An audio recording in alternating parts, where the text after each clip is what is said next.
All right, welcome everybody, Yankee Chronicles podcast. I'm Bobby. I am here with Evan, Donald, and Rob, and we also have our special guest today, Ron Blomberg. And if you haven't yet, check out his book. It's a phenomenal read. It's very enjoyable, phenomenal stories.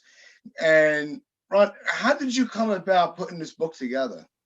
Well, it was very, very simple because Thurman was my roommate for going on 5 years. And there's been so many great books written about Thurman.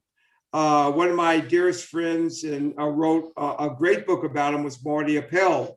Marty was our PR guy. I started with Marty Appel through the Yankee organization. Then he became, after our career was over, he became a author, and he's written many, many great books. So he wrote a great book about Thurman, and probably maybe about a couple of years ago, I said, because Thurman was getting pushed out of the Hall of Fame voting every single year. It seemed like his numbers went down every year. I said, how in the world did his numbers go down? And he's probably one of the best catchers ever in the game of baseball. He was so great for the Yankee fans, so great for the Yankee club. And he was unbelievable. I mean, he was truly a Hall of Famer. But unfortunately, the problem was Thurman was very crass to the writers. He wasn't the nicest guys to them. He was an animal. He was dirty, he was animal. But I wanted to show people what he was basically off the field. And, when you're a captain and when you run a club as highly profile as the Yankees, you got to have somebody as a strong, just a major will than with Thurman. He was a very, very, tough guy, and he was a great leader for this team. But down at Yankee Fantasy Camp, a little bit over a year ago, before the virus hit, before, we couldn't go down. I've been going down for the last 20 years. And Diana Munson and Kay Mercer, Bobby Mercer's wife, and Helen Hunter, of course, Catfish's wife, they go down, they've been down for the last 3-4 years, and they go down, sign autographs for the campers that the age is from like 40 up to 100 years old. So, but they sign autographs for all the guys. They love it. So, I saw Diana, and so all of a sudden it just clicked in my head. I said, this might be an opportunity, I'm going to say something, and I'm probably going to get rejected like everybody else, because everybody that's written books about Thurman always asked Diana to write the foreword of the book. And she refused. Okay. And, I don't like to get refused, to be honest with you. And it's been very hard for, I'm so close to Diana and her family. And of course, Thurman was my brother. And I didn't want to get rejected, to be honest with you. And so I went up to Diana and I gave her a big hug, and she gave me a big hug. And, we're talking, and I said, Diana, and I just started thinking, now all of a sudden I'm going to bring something up. I said, Diana, if I bring something up to you, I want you to be honest with me. And, I understand your feelings and you, whatever. I said, I've been thinking about writing a book about Thurman for the last few years. And she looked at me and she said, yes, I will. And I didn't even mention anything. And, I said, I would like for you to do the foreword of the book. She said, absolutely. She said, for you, absolutely. And she started crying. She said, you would be the one to really to show people what Thurman was really like off the field. Okay. Everybody has written books about Thurman, his baseball, career. Yeah. I wanted to show a different side of it, to show his, his human, his, humanity, how he felt towards people, and what type of guy he wasn't really about, because he was a Dr. Jekyll, Mr. Hyde guy. As soon as he walked, as soon as he came in the clubhouse when he signed in 69, I said, I'm sorry, he signed in 68. I signed in 67, and we both #1 draft picks. And we became liking to one another. We met down in spring training in 69. And we had like a great situation where we cared, me being a Jew, coming from the South, and he's a blue collar guy coming from the Midwest in Canton, Ohio. And, he loved to play golf. I play golf all the time. I love to fish. He loved to fish, and he loved to eat. And I said, okay, this is like a quinella. This is great. So I got him involved with the Jewish food, like the pastrami, corned beef, half sours. Dr. Brown's, and of course, I got him involved with matzo ball soup. And we had spring training down in Fort Lauderdale, and Miami is like a little New York. So I took him to so many delis down there, and he fell in love with the Jewish, the Jewish food. And then, when we started playing together, he said, I got to take you out to dinner. And so where did he take me? To White Castle. Oh, you're kidding. That's where he take me. That's where they actually started, I think, in the Midwest, White Castle. And he said, well, from matzo ball soup to pastrami to corned beef to White Castle. And I said, hey, there's two things. I said, when I ever took you to delis, we never have to pay for food. You just have to sign a picture for the people, and they love it. And, and I said, hey, we go to White Castles. You don't know anybody at White Castles. But he said, it's just like 5 cents. They're like nickels back then. I said, that was great. Because we just got meal money like $4 or $5 a day anyway, so we didn't make any money. So I went to Dinah, and that's where the book came out. And Dan Epstein, who was the co-author of the book, he did an unbelievable job. And my literary agent, and I know you probably heard of Bill Madden, written many very good writer. And and he's in the Hall of Fame, and I'm Rob is our literary agent. Marty Appel, Bill Madden, myself, a lot of the other writers that are beat writers for the Yankees that have written books. He's beat writers for most of the real big authors, sports authors, and so we wrote the book, and Dan was a great pair with me, because he was, I don't know if you ever seen the movie Bang the Drum Slowly. Have you ever seen that? Okay, and Thurman and I was actually in that at Yankee Stadium. And this book is about the catcher behind the plate. He wore Yankee uniform too, and he had cancer. And the starting pitcher, the #1 pitcher for the team, took care of him. And so with me losing 2 years because of injuries, Thurman took care of me. So that was like, I don't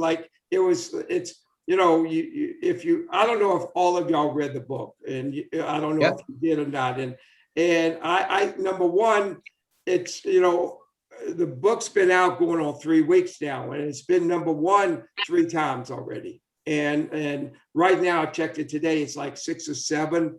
And, it's like, it's like Billboard. I feel like the Temptations. I'm #1 on the Billboard. I said, this is wonderful. So I asked the book company, Triumph, I said, is that still good? Because I like to be #1. He said, after 3 weeks, you're #1, because every day on Amazon, because Amazon has thousands of books, sports books, that come out every single day. And, you know, and we're ranked number like 4,000. I said, that sounds like a lot like that. He said, it's like you are in the Hall of Fame if you got up to, you know, that's where we're ranked like 4,000 or 5,000 because there's millions and millions of books on Amazon. Yeah. And he said, we reached it and they're very, very happy. But, you know, I mean, but people like yourself and, you know, have read the book. And I would tell you right now, and I'm not, you know, bragging anything like that. I was on the Chris Russo show, of course, Mike and Mad Dog. Yeah, 3 days ago. Event. Yeah, about 3 days ago. And he looked at me, he said, hey, Ron, and he called me Ronnie. I said, golly, Pete, this is, you know, because I haven't spoken to Chris in a long time. I used to talk to Kaseska, you know, I mean, you know, back, you know, a few years, you know, some years ago. And, but he said, I just want to let you know, this book is unbelievable. He said, I couldn't put it down. He said, most of the time, I always would tell authors if I'm going to, you know, interview anybody that I read the book. But he said, I swear I read your book. He said, I couldn't put it down.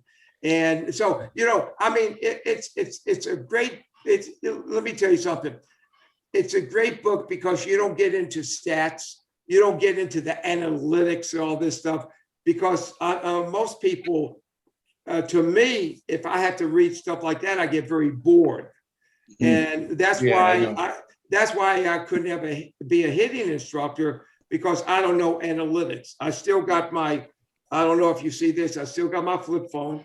Oh yeah, this is all I ever had. I got my calculator and that's how I do my bills. And this is what I had. And both of my kids are doctors. And they have pushed me to get one of those iPhones and stuff like that. They bought it for me.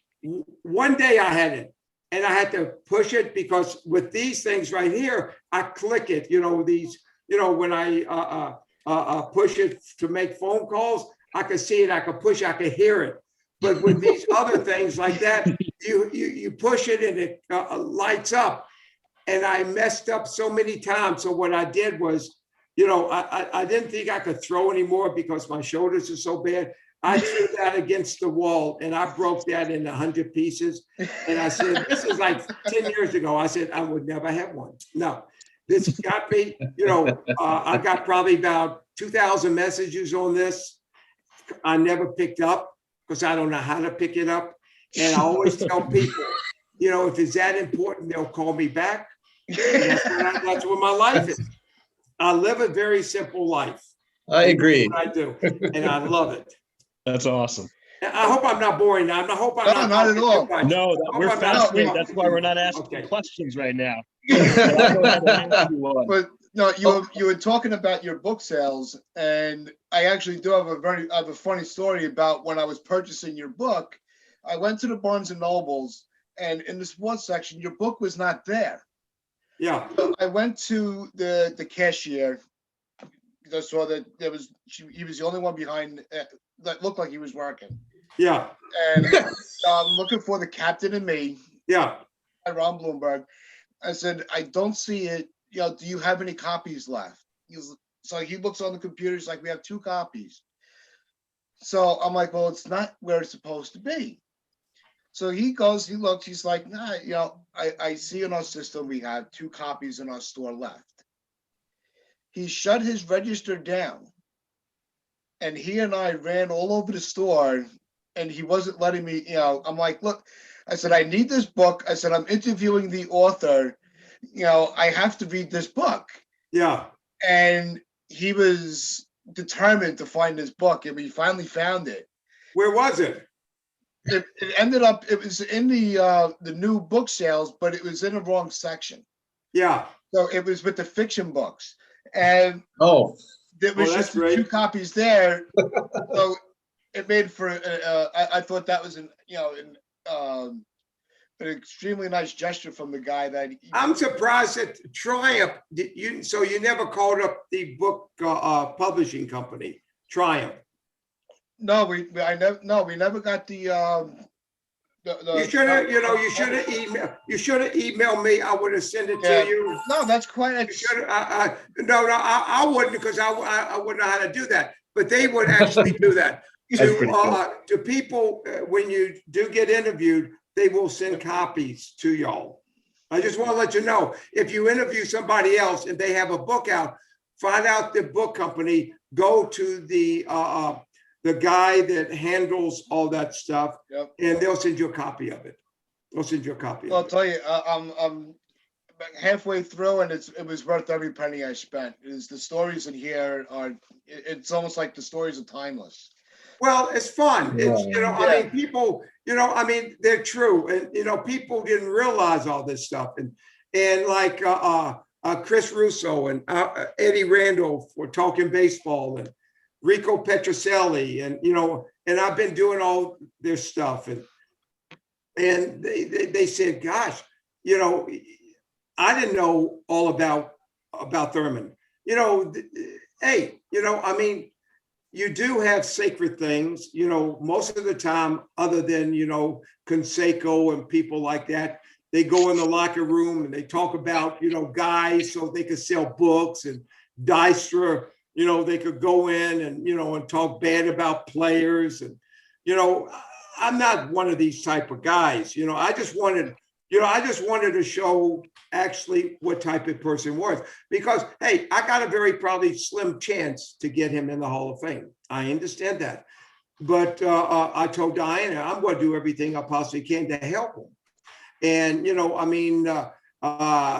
if he doesn't get in, hey, it's a reason for him to didn't get in. But, now he's going to have to go in from the Veterans Committee. Yeah.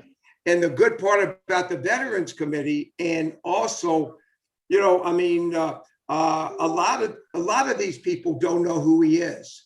Well, they know who he is, but they've never seen him play, but they've heard his reputation. So they go by reputation. And I think he had a great, X amount of years that he should be in the Hall of Fame. You look at a Bill Mazeroski. You look at, here's a prime example. I tell people, you look at Nolan Ryan. Nolan Ryan's a 500 pitcher. Now, should he be in the Hall of Fame? You have Don Sutton. But hey, but these guys are great. But who's, I'm looking at my teammate. What he did for the Yankees, what he did for the fans in New York, and what he did for baseball. Yeah. And, I don't know, y'all of course never met him, but y'all have y'all actually seen him in person, watch games? You probably have, right? Of course. No, yeah, we've seen, I obviously he was gone before we were into, going to games. Correct. We've seen the film, we've and that's one thing that a lot of Yankee fans pride themselves on, is their appreciation for the history of the team. Oh, they're the best. They're the best. Yeah. Thurman Munson was the first player my grandma ever taught me about. So I was literally obsessed with him, and I was born nearly 20 years after he died. So I think that in itself shows that he transcended the game in what he did on the field. He did far more after his death.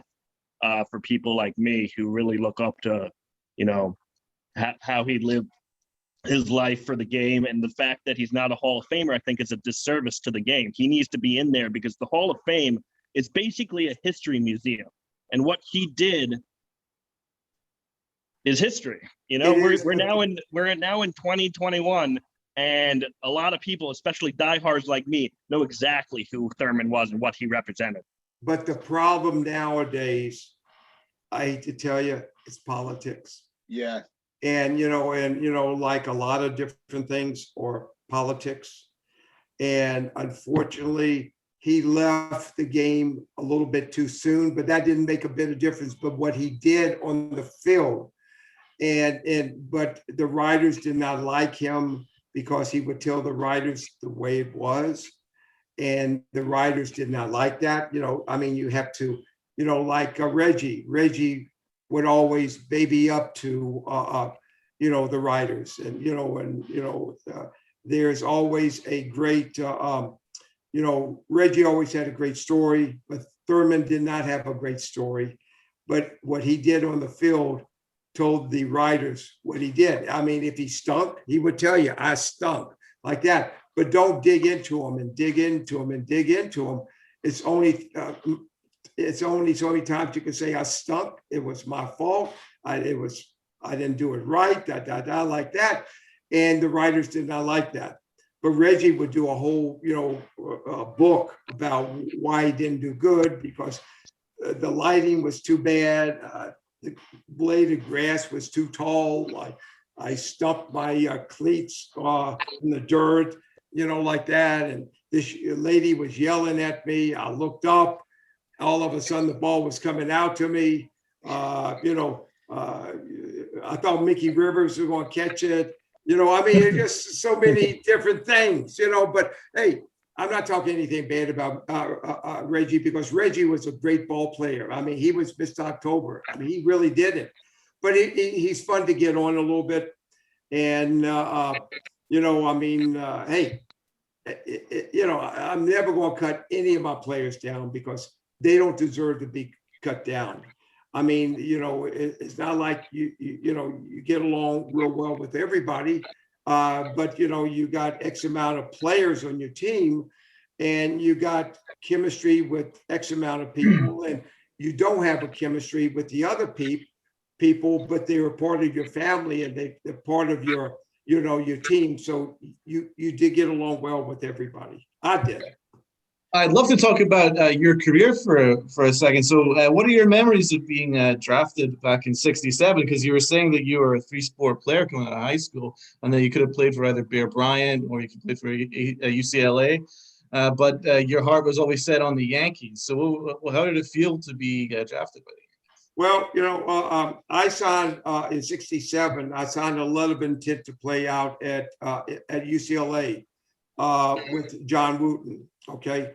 And then I signed a football scholarship to play at Bear at University of Alabama. Yeah. When you sign a letter of intent, that means that the time that you actually sign, and if you play that sport, you cannot, like the recruits now, they go to a college that they love it.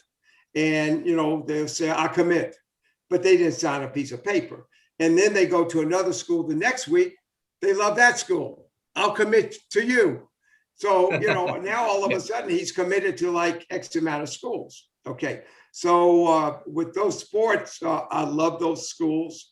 I had a lot of opportunities to go to, any schools basically I wanted to go to. But being Jewish and Mickey Mantle was my idol growing up down south. Baseball was not the biggest sport. I would tell you right now, college athletics, college football is the biggest down south.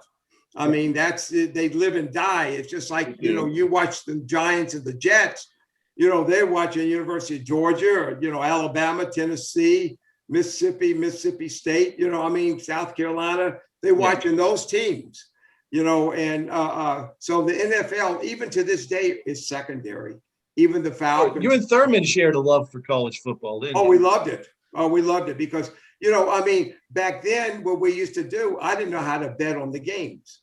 And Thurman was very good about, back then, you bet $1. It's, that's not betting on sports. Everybody,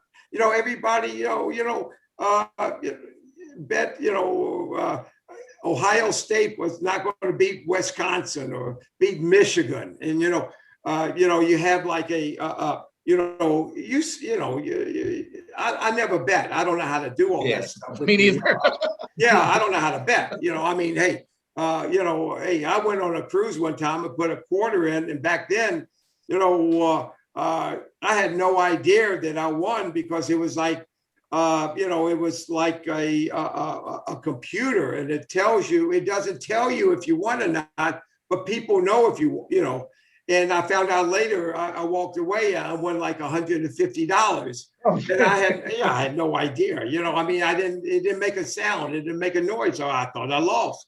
But anyway, but we had a great time. but we had a great time. You know, I mean, we did things, and but signing with the Yankees, I knew I was going to be the #1 draft choice probably 6 months before the Yankees wanted me. If not, I would have been drafted #2 by Chicago Cubs, and I didn't want to go to Chicago. They had a big Jewish population. Being from the South, I don't know if y'all been to Atlanta before. Atlanta back when I was growing up, we probably had maybe 70, 80 families who were actually Jewish families. It wasn't big. It wasn't big, to be honest with you. And but I wanted to be like a Mickey Mantle. He was my idol. Awesome. I'm not going to lie. He was my idol. Yeah. Only when I was watching him, it was black and white. And, you had the Pee Wee Reese and the Dizzy Deans calling games because that was the time of the game of the week. That was the game that we used to watch. We didn't get the local WPIX games like y'all did. We did not get those. Okay. So when I got drafted by the Yankees, that was a no-brainer. I was 17 years old. The Yankees sent me to New York.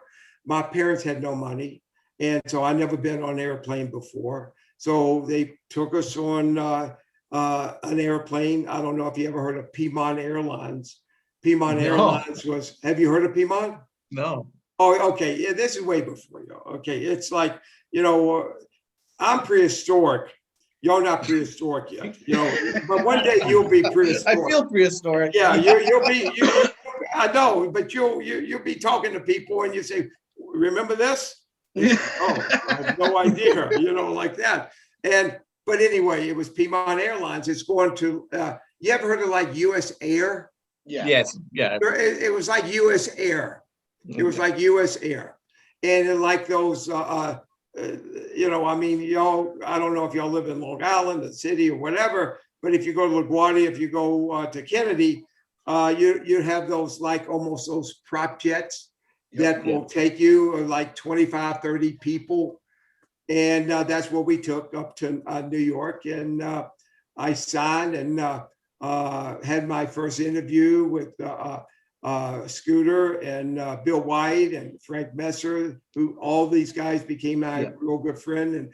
But the guy that was up in the press box then was Walter Cronkite. I don't know if you ever heard of Walter Cronkite. Of course. He was actually the first guy that interviewed me. And I had no idea who he was. If it wasn't the Temptations, the Smokey Robinson, or the Four Tops, I had no idea who this guy was, to be honest with you. And I never watched that. I had no idea. So, nowadays I just watch Judge Judy. That's the only thing I watch now. I had I signed up there and they took me to a place called, I don't know if you heard of Toots Shores. You ever heard of Toots Shores? You got to look it up. If you're a historian, you got to, this is where, what's his name? Frank Sinatra. That's where. Oh, beautiful.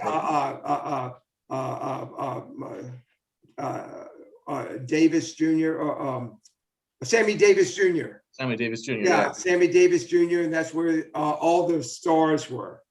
And they took us there, and I was right next to Frank Sinatra, and Frank Sinatra came over, and Toots Shores, who owned the place, that was a real big place. That was a real big Billy Martin place, and Mickey's place, and Joe DiMaggio's place. It's like it's I don't know how can I. It's not like it is now, because there's no place like that. But it was where everybody ate and drank and where was it located in the city? It was golly, Pete. It's you're asking me now. It's golly, Pete. It wasn't on the east side. It was on the west side. It was on First or Second Avenue. One of those places. it was near, you heard of it, Studio 54. Yep. Yeah. Okay, it wasn't too far from Studio 54, but I don't know the address. You're talking about Okay. 50 years ago, you know, I Yeah. remember they taking us there, and I remember that Frank Sinatra came over and sat next to my mother, and I asked my That's father, incredible, who was that? man. I said, who was that? He said, Frank Sinatra. You know, I had no idea, you know, I mean, like, and my mother, I mean, it's like, and then he used to come out to some of the games, the Yankee games. He was real big. Yeah. See, at that time, CBS owned the team, and CBS really did not pour a lot of money Yeah. for the money, you know, for players, or, you know, they looked at that as a tax deduction. But when George came in, it was like a total different, you know, Yeah. era. And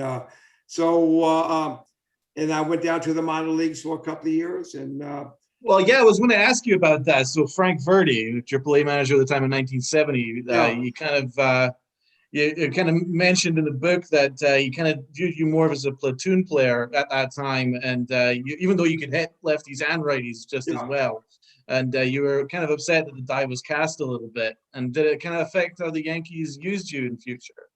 absolutely. You know, basically the reason was because at that time, Frank Verdi was at Syracuse, and everybody had 1-year contracts, and the manager has to win. If they did not win, they would been, you know, demoted. And at that time, Syracuse was like, can I say like it's like it was Scranton. It's like, you know, but nowadays, you know, these guys are, you know, they go to the big leagues for like a pitch one time, then they go down to the minor leagues. It's like a taxi service back and forth. That wasn't like that back then, because you had a 1-year contract. If you get sent down to the minor leagues from the big leagues, realistically, you got probably a 95% chance that you don't get picked up and brought back by the Yankees, to be honest with you. You know, you might get picked up by another team if they release you or put you on waivers or, you know, whatever. But at that time, the Yankees had probably 75 to 80% of ex-major leaguers. And you're talking about a guy who I'm just turning 19 years old playing with AAA.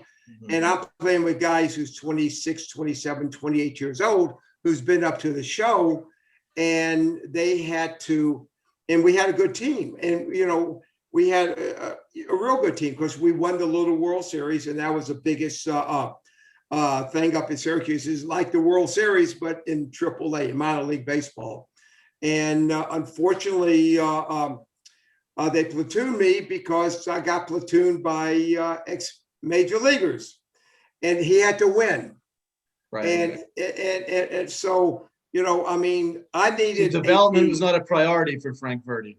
No, it was not. I would tell you right now, I went into his office, and at that time, you know, being a 19-year-old kid, and, you know, having a pretty decent season, just platooning hitting 270, that's 270 was good for a lot of people, but it wasn't good for me. I'm just telling you, you know, I look, my goal was 300. That was my goal every single year, was 300. And I was, you know, a lot of times that the pitchers pitched against our team always would pitch left-handers like they did when I was up in the big leagues. So I would not play. So now here's all of a sudden, here's a guy that could hit the ball with power. But but my job was to drive in runs. You know, nowadays, if you look at baseball, and I don't know how you like the game, I don't like the game of baseball, how it has trended, because I think it's a very analytical game. I think it's a video game.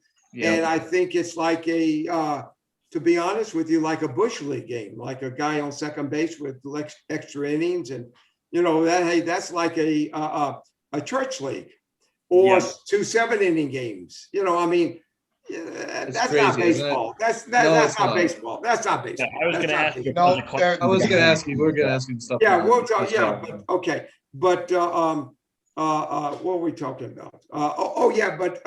but he used me as a platoon guy. And I sat in his office one day, and I remember because the Yankees contacted him all the time, and they knew that he had to win. And his job was not to, it was to develop me at his, not at the Yankee level, Right. but as his way to developing people. Because there was no other guy that was young like me on the team, to be honest with you. Everybody else, 23, 24, 25 years old. I mean, I was like a baby, but they're all great to me. They're all great to me. But for them to get back to the big leagues, they got to do everything they possibly can to win. And Frank Verdi had to do everything he had to do to stay in that position, unless if he came up to the big leagues and there was no coaching position at that particular time, and he thought another team would probably pick him up, whatever. And then go down to spring training. They sent me back to AAA the next year. And then I hit then they brought me up. I think I was hitting 340. I think 356. I think I was hitting 356, like quarter of the way. And I was hitting the ball real well. Well, yeah, you were saying in the book that you and Thurman used to discuss hitting with each other all the time. All the time. And studying pitchers and things like that. Yeah. We did not have computers like the modern day ball players. Cashman asked me probably 15 years ago, asked me, did I have any interest to be the hitting coach up in the big leagues? And he said, we're looking for somebody. And, he said, he said, Blue Meat, you could hit. You could hit with the best of them. And, and I think, give me your philosophy on hitting. I said, it's very simple. I said, you're not going to hire me. You're not going to hire me. I'm just going to tell you. I love it. I don't care. I love it. I said, I see the ball and I swing and I hit it. I said, when you're teaching these guys who should be up in the minor leagues, they should be able to hit. They should be able, you draft them because they can hit.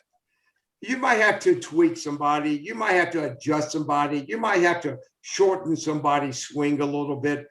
But, you can't live and die by a computer that, I used to talk to Nick Swisher all the time. Nick is a real good friend of mine. Oh, really? And, yeah, Swish is a great guy. He's a wonderful guy. And when he was a DH, and even when he played, every time he used to get a hit or when he used to bat, he used to run down to the clubhouse and watch his swing. I said, Swish, I said, what are you doing? I said, let's be honest. A pitcher's not going to, if he got you out, he's probably thinking about maybe that pitch or maybe adjusting you to another pitch that you thinking about he's going to throw you. And so you're not going to hit the pitch. A pitcher, I look at it as a pitcher as being stupid. And that's how I look at him. People always ask me, who was I afraid of? I said, they're afraid of me. I said, I'm not afraid of any pitchers. I said, when I get in that box, I love to hit. I'm going to hit for you. And I'm going to to be a great hitter, being 10 at bats, you're going to make out 7 times. Mm-hmm. And if you get 3 hits of every 10 AB, you're a Hall of Famer, right? Yeah. But now you're not a Hall of Famer because they don't look at your batting averages now. They look at home runs. That's what I was picking up on, because you were talking about how your goal was always 300. But now that it's been removed, if 300 is not a priority. No, not anymore. Not anymore. It's home runs. It's no longer a simple game. Baseball's a simple game. And like you said, going up to the plate, your approach was to see the ball and hit it. And I feel like analytics has shifted away from that. Terrible. I'm at the stadium all the time during the season. I work a lot with the Steinbrenners. I do a lot of stuff with Hal. I'm up in the suites all the time with Gossage and Guidry and all those guys, Liritz and Mickey Rivers and, Oscar before unfortunately passed away. I'm up there doing the meet and greets so we go to, I don't know if y'all, of course y'all been to Yankee Stadium, and Oh, I don't know if y'all, 100%. I don't know if y'all have been up to the suites up there. I don't know if you have or not. No, I've been to the Delta Suite. Yeah. Oh, you've been Delta to the Suite. Delta Suites. Okay, but As a this guy. is one up. This is one up from them. And I've been to the Delta Suites. You have like at the Delta Suites, you have people signing autographs and stuff, and sitting out there in the little round table, and we're signing autographs. And I've done that for the Yankees. I love to do that to meet the fans and stuff, because it's great, because hey, a lot of the younger kids have no idea who you are, but the parents said, yeah, this guy did this, whatever. Yeah. They said, but and then the parents will say, yeah, he was my,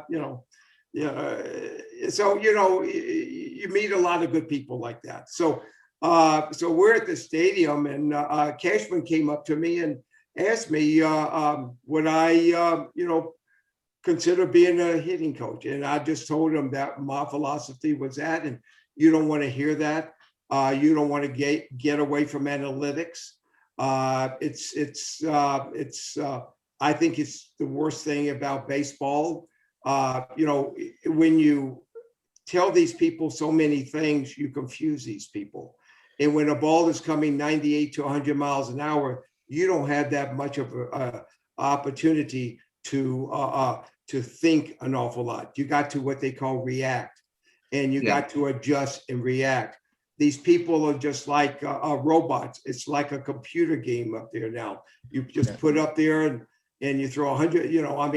This is what they do. They think, and that's what Sanchez is doing right now. He's just, they got him so messed up, because they telling him this and that. And when I saw Sanchez has as much ability as anybody. And when I first saw him when he was 16 years old, he can actually rake. I saw him when he was 16. He didn't know anything about hitting. He just went up there to hit the ball.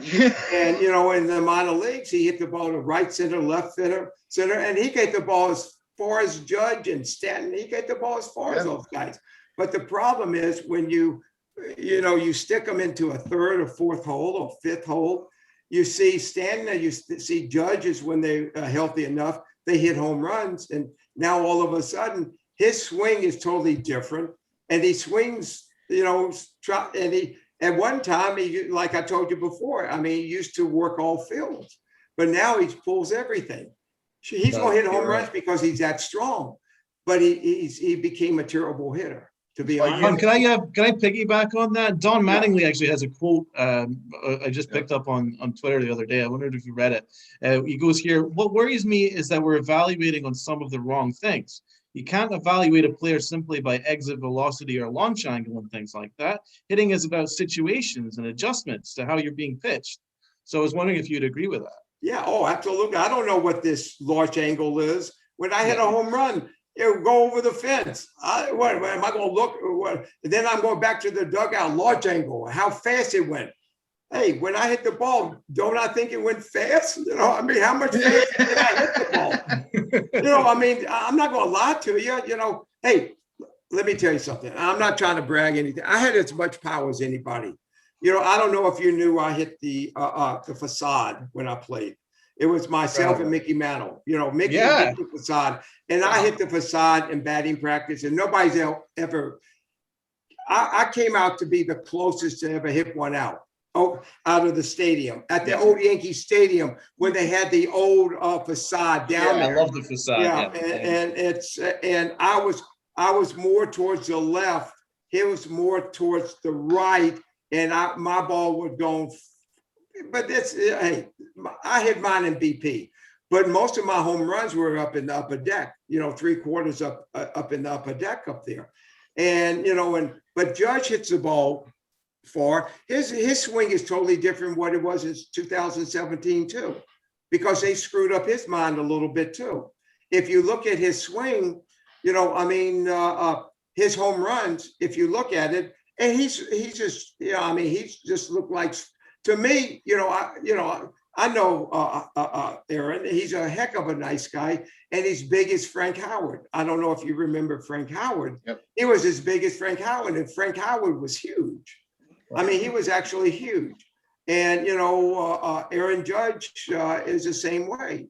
And but now Aaron Judge and you got Stanton, they've been on the DL and they have hurt themselves so much, and their body's breaking down a little bit now. And they're going to have more injuries. I'm just telling you right now, because that's why they're holding Judge out. And that's why they just letting Stanton DH, because they don't know how long his body's going to stay intact. I'm not, I'm just being upfront with you, because, their bodies, if you watch them take off their t-shirt, they look like they should be in a suit contest, because it's all 6-packs or 12-packs or whatever you call that thing. And, and they should put grease on their stomach and go out there and let the fans see how muscular they are. But that's why, I had no idea what oblique is. When people say, well, he had an oblique muscle, and I swung as much as anybody, and Mickey Rivers did the same thing, and Chris Chambliss and Reggie and Nettles, we swung and swung and swung and swung. Nobody had a pull muscle in their oblique. We didn't know where it was. Well, Ron, curiosity. Yeah, go ahead, I've Evan. got a question real quick. Why do you think we have reached this level in Major League Baseball where we're all analytics now and no more fundamentals? Why did that happen? Oh, it's very, very simple, because the younger kids, they wanted to let the younger kids watch the game, and they're more interested in home runs and, see how far the ball goes. People like yourself, y'all are the historians of the game. Can I say that? Y'all the historians of the game.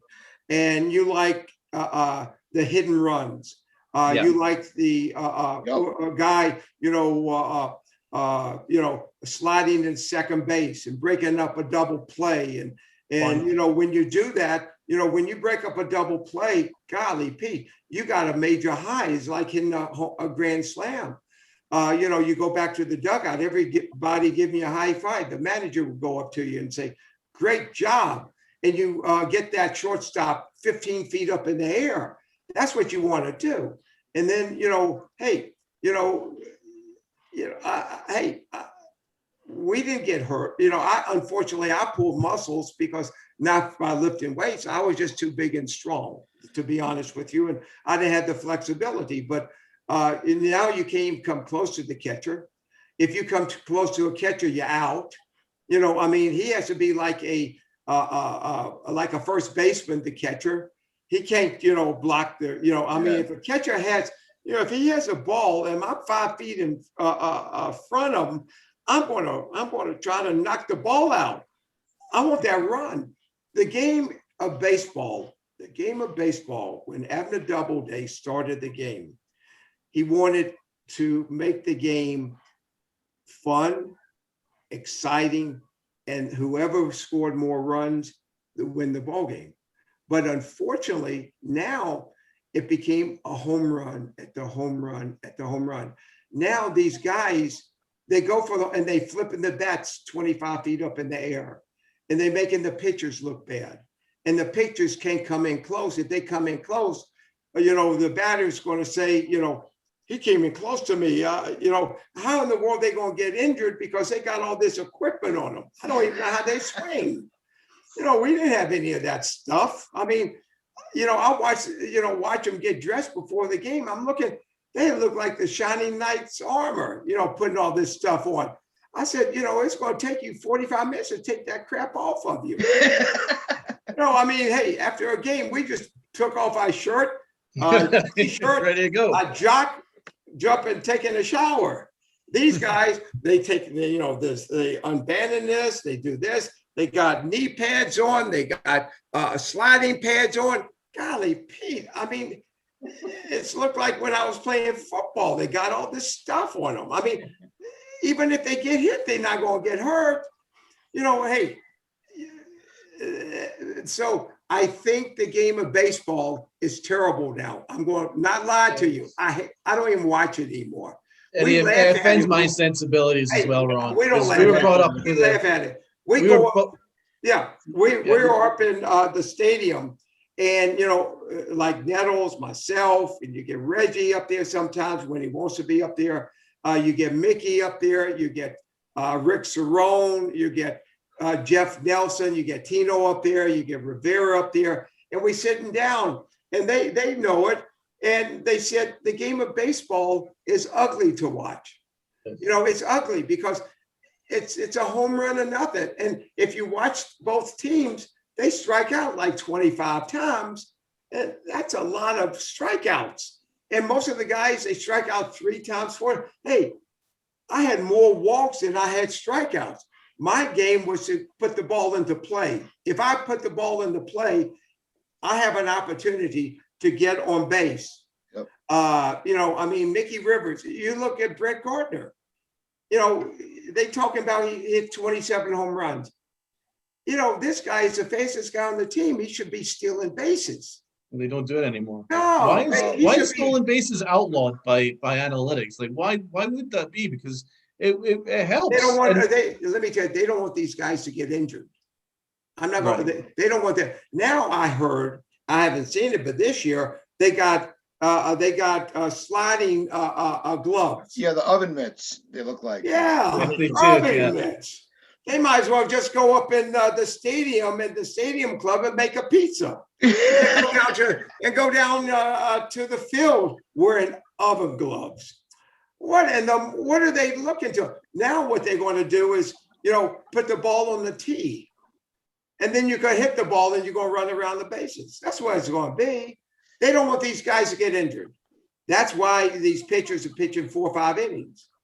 They're not used to throwing 100 pitches like a Don Sutton or Nolan. Or the only 2 pitchers that will pitch into their game is Garrett Cole and DeGrom for the Mets because they're used to it. Yeah. And they basically, it's an old school baseball. When they pitch, it's old school. Yep. It's not old school, but it's old school for how this is. Does that make sense?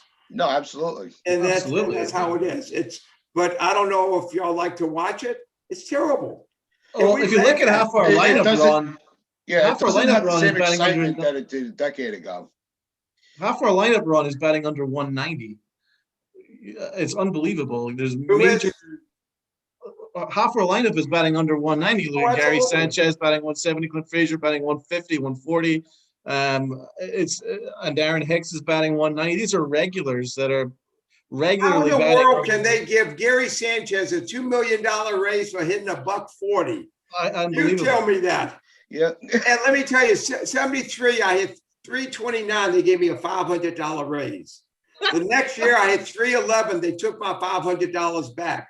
I hit 301 the next year. They wouldn't even talk about a raise to me. They wouldn't talk about a raise to me. But that's what made baseball so great back then, is there was something to play for. Where you wanted to make sure that you were back the next year. Yeah. I think nowadays, Yeah, when you're contracted. the contracts are so overwhelming.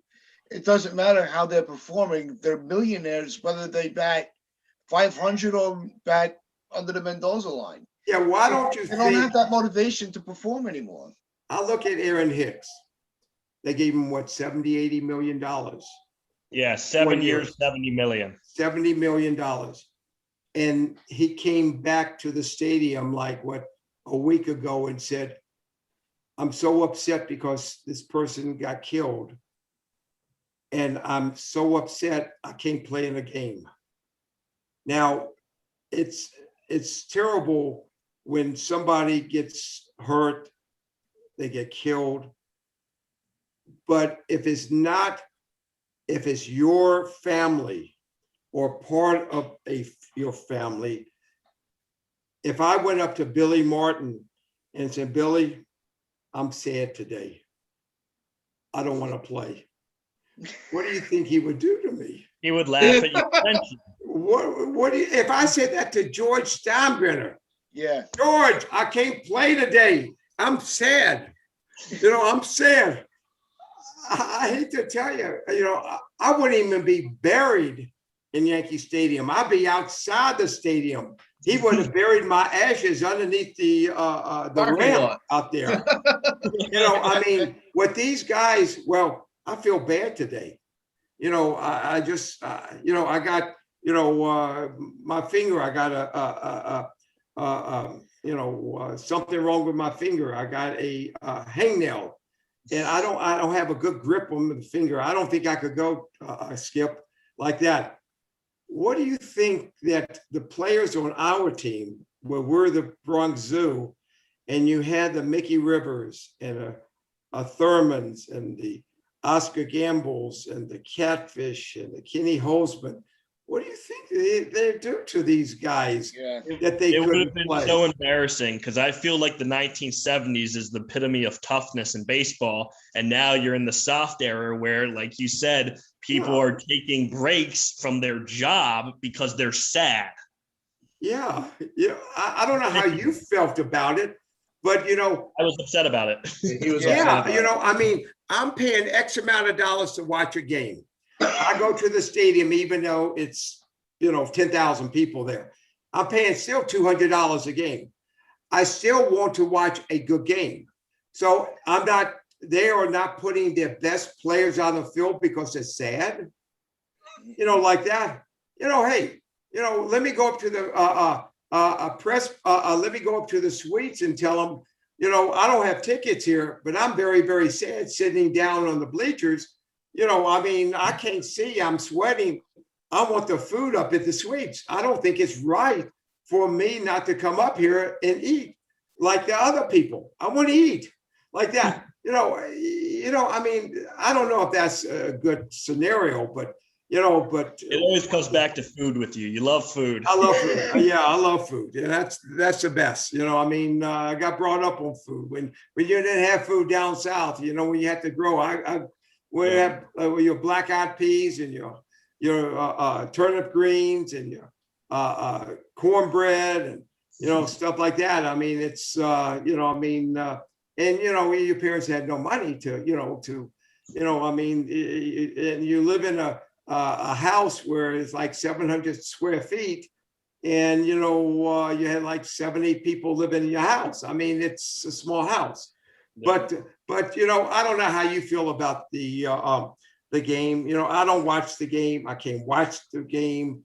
I watched Aaron Judge when he was 2017 when he didn't even have to go to the ballpark. He would hit 2-3 home runs. That's how he was, that was his year. That was his year. And then now he has a total different swing. His home runs are, majority of his home runs are to right field. And, hitting to right field, if you even have a pop-up, it's close to a home run. I mean, the ball just takes off. Well, nobody hits situationally anymore. Excuse me? Nobody hits situationally anymore. Oh, no more. It's no first and third, no No. suicide squease, no No. bunting to getting people over. We're losing 3-0. Well, here's a prime example. You got to be the dumbest. You don't have to be dumb to if you look at the situation that you put a guy on second base, right? No outs. And what do? Okay, what do? No outs, man on second base, tie game. What do you do? Over. Huh? Bunt them over. Okay, you move them over, you bunt or you move them over, right? Yep. Hit the other way so he can go to But third. they don't do that. No. Nope. They don't do that. So you get a man on third base with 1 out. Now, if you're making 60, 70, 80 million dollars, if you're getting 15 to 25 million dollars a year, you should be able to move that runner over. Am I right? Yep. You should be able, less than 2 outs, you're trying to get that guy from third base and to be winning 5-4. And then you put your best relief pitcher out there with a man on second base and you go after him. You tell your guys, watch the bunt. Nowadays, they don't even think about it. No one can bunt anymore. No, they don't bunt. No, and it's We used to go down to spring training. And Phil Rizzuto would take us back in the backfield in Fort Lauderdale to teach like Reggie, myself, Nettles, and Thurman that we never bunted much, or maybe once or twice a year, if that. But we knew how to bunt. We knew how to hold it. The pitchers don't even know how to bunt. No. Because they never even had to do that. They never had to go hit in baseball. They never had to do that. But it's not fun. It's, Ron, could you tell our listeners about your experience of being the very first DH? I screwed up the game in '73, but I love it. I love it. I thought the DH was a very short-lived rule. I thought it was a glorified pinch hitter. No idea that after 48 years, it became a complete a Hall of Fame guy that gets in the Hall of Fame as a DH, Edgar Martinez. And David Ortiz probably will go in as the next DH, full-time DH, as a DH. Never thought it'd be in existence. And always, last year I loved it because the DH was also in the National League. And people love that. Yeah, and the players, I talked to a lot of the National League guys, they love the DH. Because number one, a pitcher is like it's an automatic out, because nowadays you got the DH in Little League, you got a DH in high school baseball, in college baseball, and 95% of professional baseball. You got the DH. And these pitchers don't even know how to bunt. You go out, watch a game early and watch these pitchers take BP before the regulars come out. And they try to hit bombs. They try to hit home runs. That's what they're trying to do. You just don't do that. You just don't do that. And they don't know how to bunt. What is your feeling on the university? Do you think the university next year is going to happen? Oh, next year it's got to be. It took 6 months to get the stupid rules, the 7 inning. It took 6 months to get a designated runner on second base. And, now you got the shift, like that, you got to be the dumbest in the whole world, not trying to butt the ball down to third base. Golly, Pete, my goal was to get guys on base, and my guys was to drive the guys in. How you going to drive in guys if you don't try to move guys over? You try to hit home runs. But, that's what it was. But people are getting really disgusted with all this Manfred, who's the don't get us started on Manfred. What he has done, and you got a typical lawyer, who doesn't probably never even played stickball before, doesn't know anything about the game, and he just looking at, I got to get this game where this game is going to be we can't get anybody injured, and we need all these rules and stuff. You don't do that. You don't change a whole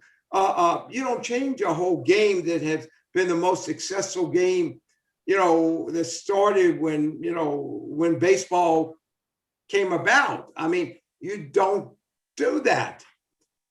It was doing fine. It was doing just fine before Manfred. Oh yeah, he killed it, and the fans, they hate it.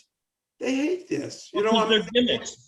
They're a bunch of gimmicks, and these gimmicks don't work. If you love the game of baseball, it's not boring to us. We love baseball. It doesn't need to be shorter. They don't need to do anything. You want to go to a Sunday, there's no double headers really anymore. It's not like, back in the days when you had a double header, on a Sunday afternoon. You always had a double header Sunday afternoon. And nowadays, these guys, you got to rest these guys 3 days. They play 2 days in a row, and you got to rest them 3 days. I mean, you didn't have pitch counts in the 70s. Pitch count. Hey, if you try to get the guys that we pitch, you try to get these guys out like a Catfish and a Sparky and Mel Stottlemyre, you tell them they can't pitch anymore. Yeah. You don't do that. That's a no-no. Or Bob Gibson, and Steve Carlton, and Jim Palmer, Gabe McNally, and Mike Cuellar, Gaylord Perry, you don't tell these guys they can't, you can't pitch more than 60 pitches. Oh, no. Should these guys, let me ask you a question now. Hey, these guys don't even go 5 innings now, do they? I know. I don't think win ball games. At the end of the year, the starting pitcher, other than Cole or whatever, won like 7 games? Yeah, Yeah. it's And then you have It's relief really pitcher. They had openers. They did that opener there in the playoffs where they had Debbie Garcia pitch 1 inning, and then they had Jay Cap come in and pitch as a bulk guy. Remember the playoffs last year? Sure. This kind of stuff. It was. How about that? Oh, how about that? What they did with Blake Snell Yup. and the Terrible. God, the guy was. I was talking to Marcus Tam. And Marcus is the hitting coach for the Yankees. I know. Yeah. Okay, Moye. He said, "How in the world do they take this guy out?" He said, "If I put my guys up, my guys couldn't even get close to hitting them. This guy had electric stuff. This guy, nobody could hit him. It was just like facing, let's say a Nolan Ryan that had great stuff. Okay, if facing Tom Seaver had great stuff, you don't hit great. If they have great stuff and they pinpoint on their pitchers, even the great hitters are really not going to hit them. I'm just being upfront with you. I mean, you got to give credit to the pitchers. He had that. He had the it of that game. And you took him out. And you lose his, you don't do that. Exactly. If you were watching a game, if you went to a World Series, say you went to a World Series, if a guy was throwing that hard, his stuff was just exceptional. Would you want him to be taken out? Absolutely not. Wouldn't you be so upset about that? Wouldn't you be so upset about that? And this guy's pitching the game of his life, and they're going to take him out because analytics told him that, the next 3 guys, Blake doesn't throw real well against them. Now, you were a very good hitter. Did you see a difference in the pitches between the second time through the order and the third time facing them? Well, mentally, you have to know pitchers.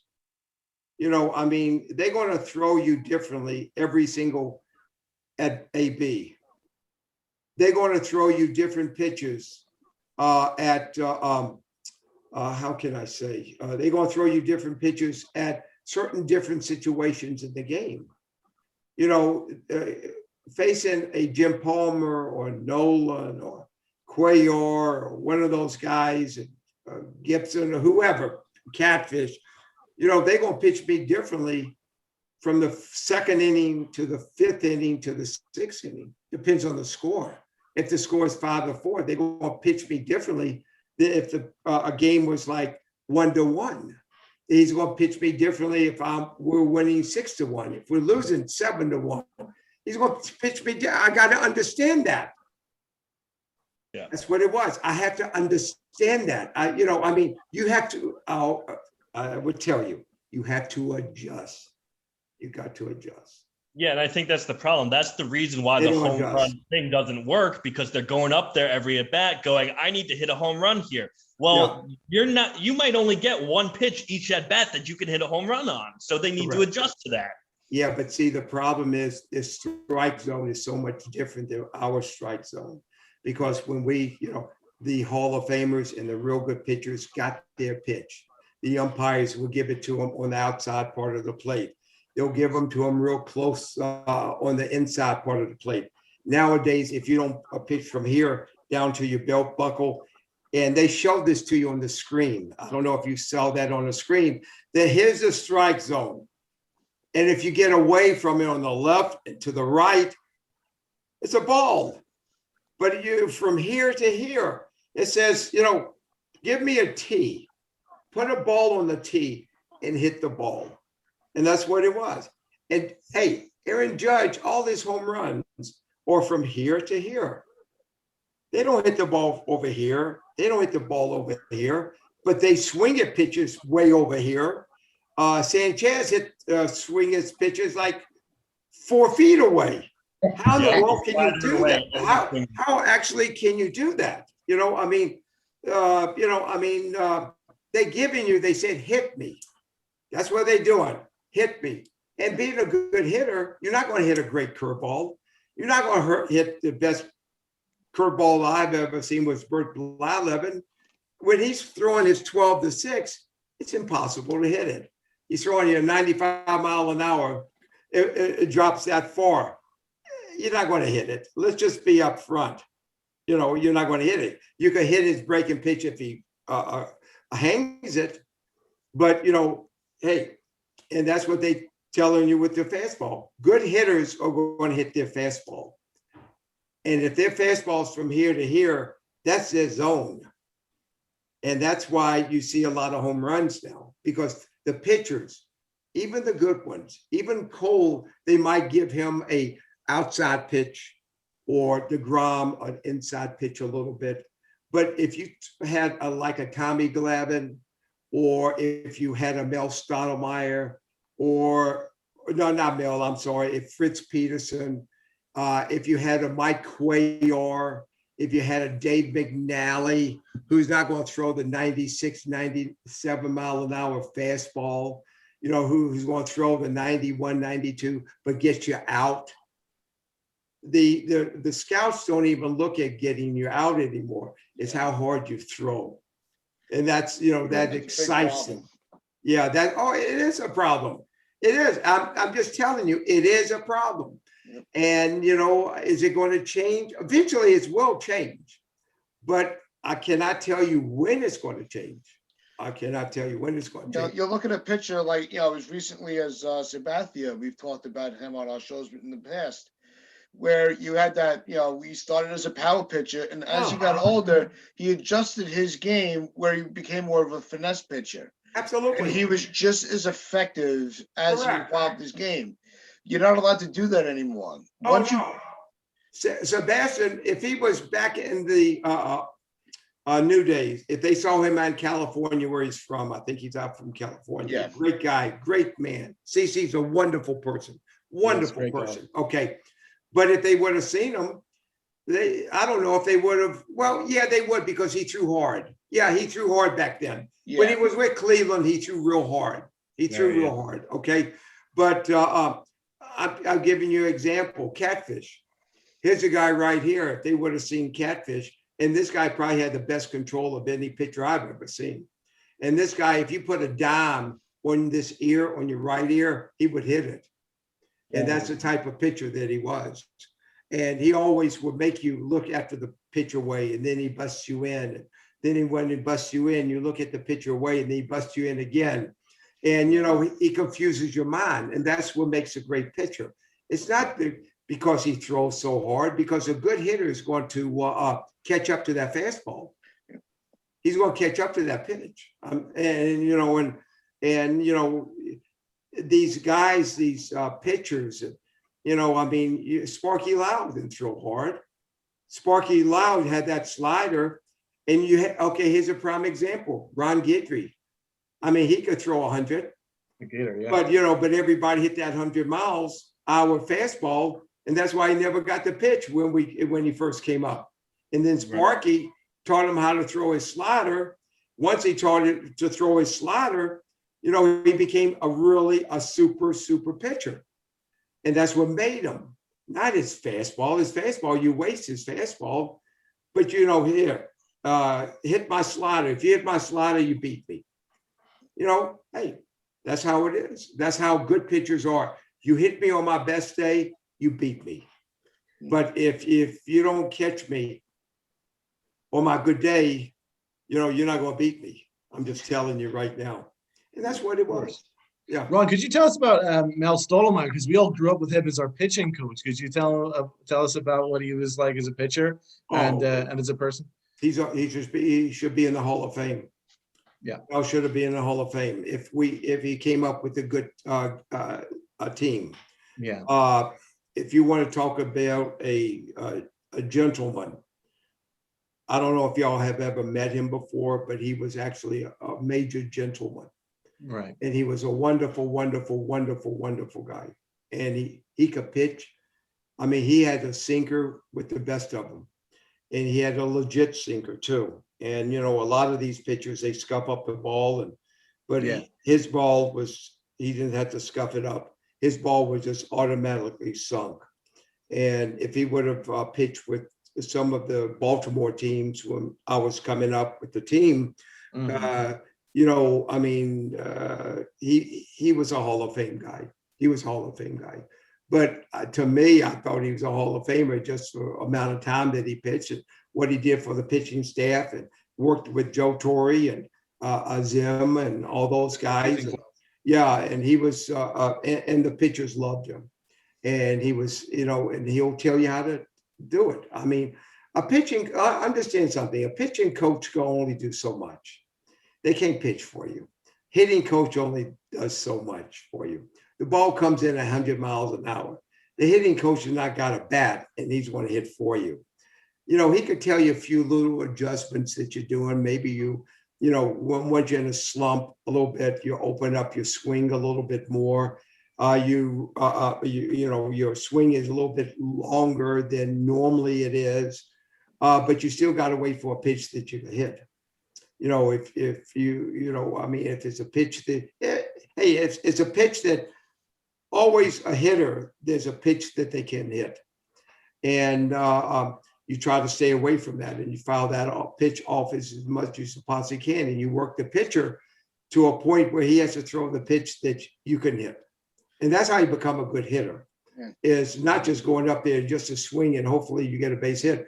You got to work and you got to understand the pitcher. You got to know the circumstances. You got to know what he pitched in that situation a year ago or 2 years ago. And how did he get you out? And, did he get you out because I swung at a bad pitch, or am I stupid and, trying to hit the ball out of the park? You got to adjust in order to be successful in athletics. Any athletics, you got to adjust. If you don't adjust, you won't be successful. Yeah, I know we've taken a lot of your time this morning, and we really. Oh, that was fun. I hope y'all had a good time. Oh yeah. Yeah, we This is do. awesome.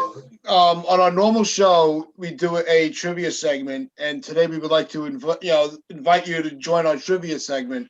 Okay. And Rob, what's our question for today? All right. Make it easy now. Well, you got to make it, and don't really pronounce these Spanish names because there's no way, I could pronounce these Spanish guys. Okay. Never. I would never. Okay. Do that to you, sir. All right. So your question for today, guys. What Yankee designated hitter led the 1996 team in home runs? Cecil Fielder. Chili Davis. It was Cecil Fielder. Oh, it was. Man, he nailed it. How about Chili Davis? Did he? I do not believe he was on the team at that time. We had him in '98. He was a 98 guy, I remember. He was a 90. See, let me tell you something. One thing I'm terrible with are dates. And I know this guy and this guy and this guy, but I know about, I don't know the dates or the years, because I know that I played with this guy, for 2 years, but I don't know the years. I start forgetting the years and stuff because, a lot of this stuff overlaps and stuff like that. I hope y'all enjoyed this today. Oh, I actually wanted to ask a quick fun thing. Yeah. I want to know about some of the off-field fun stuff that you guys got up to, the pranks. Oh, you don't want to know. You got to You read said my that book. Fritz Peterson was the biggest prankster back in '71. Could you tell us? Oh, yeah, look what he did with his family. He traded his family, But we had crazy guys. Let me tell you something. We had crazy times. We had crazy guys. I would tell you right now, I'm not going to tell you locker room jokes, not jokes, but I can't tell you locker room stories. But we're the best of the best. Just take it like this. We're the Bronx Zoo. Whatever you think, whatever you coming up in your head, we probably did it. Think about that. Think about that. And I'm going to leave that. I'm going to leave that with you. And next time I come up, if you want me to, if I'm not going to Old Timers Day anymore, if I'm giving you a few little things like locker room talk, maybe a couple little ones. that I'll say if I don't see these guys again, you know, but no, hopefully I'll go back to not fantasy camp, but I'm going back there, but hopefully I'll go back to Old Timers Day like I've been doing for the last, 20 years and and see these guys and my brothers and athletes are different breeds. Just want to let you know that they're very different. We have a million more questions we could ask you. So we would love to have you come back on. Yeah, it's up to you. You just do what you have to do. You do it, and you ask me, and if I can't do it on that date, I'll tell you. Yep. And I'm pretty busy now with my book. It's a very busy time for me right now. Yeah. One more time, the book is called. We're gonna read it and we're gonna promote it. Yeah, you gotta read the book. Yeah, you'll love the book. The book is great. The book is, it's really a very fun read. Yeah, my copy comes today. I'm really enjoying it. Yeah. Ron, really, thank you so much for joining us today. We really Such an honor to have you on, man. Thank you so much. Okay, I hope I get y'all some more likes. That are y'all getting more people, or you feel like y'all getting? Since we've announced you coming on, we've been getting a lot of attention. Yeah, we've been doing pretty really good. Appreciate the support. How many more people did y'all get up because I came on? We Like probably 10. got through social media about 50 people that were that were really interested in seeing this. A lot of family and friends that our parents that grew up watching you are really excited to see how the interview went. So it's just been an experience that we can't. So you had some extra people, some more people. Yeah. Okay, Yeah, good. We're doing pretty good on Facebook too, as well. Yeah. Okay, good. I mean, it's, there's a lot of fans out there. And, I know myself because I have no idea how to do all this stuff. I got people realistically to do this. And I know that, in a year, I got close to like 30-something thousand people already. And, I wish I would have sold 30,000 books. I tell these people, you got to buy a book, but it's been fun. I got some good people. Good. All right. Well, on behalf of everybody, YankeeChronicles.com, we hope you all enjoy the rest of your day. Be safe, be smart, and let's go Yankees. Let's go Yankees. Love y'all. Enjoy it, big guys. I love your hat. Good luck to y'all anytime you need me. And have some peach cobbler or some pecan pie with some vanilla ice cream. That sounds pretty good. That sounds good. See y'all later, big guys. All right. Thank you. Bye-bye, big guys.